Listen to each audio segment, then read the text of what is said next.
everyone! This is Christy Anyurup and welcome to my mini vlog. For today's video nga ay napag-isipan kong gumawa ng maha blanca.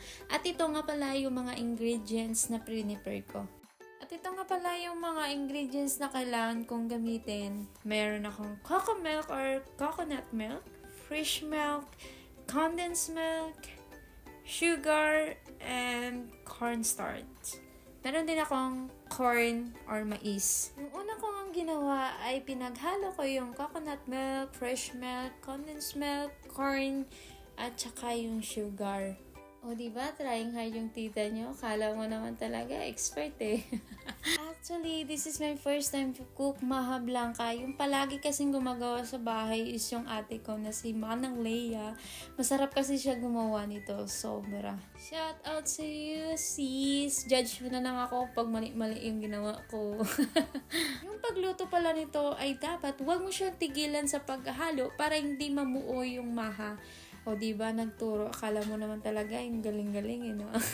After ko nga nilagay yung mga 4 na ingredients, ito naman yung nilagay ko yung cornstarch. At nilagyan ko lang siya ng kaunting tubig at hinalo ko na dito. Hindi ko na talaga alam kung ano yung kalalabasan nito. Bahala na si Batman.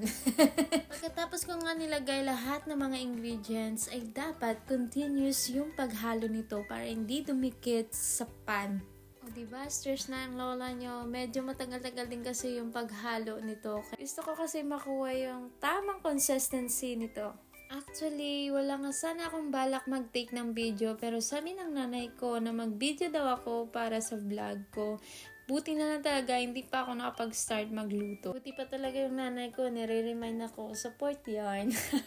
After nga ng ilang minuto na pagmimiss ko, ay sa wakas, nakuha ko na yung tamang consistency. Hindi ko talaga alam kung masarap ito or tama lang yung timpla ko. Medyo nakakapagod nga yung pagluto nito pero nag-enjoy naman ako. Sa mga oras nga nito ay nakita ko na yung tamang lapot nito at saka ko na pinatay yung apoy. And after all, I'm done cooking my maha blanca. I hope magustuhan ito ng host family ko at saka ng mga friends ko. Hanggang dito na lang. Thank you for watching. God bless everyone. Bye! By the way, this is my finished product, maha blanca.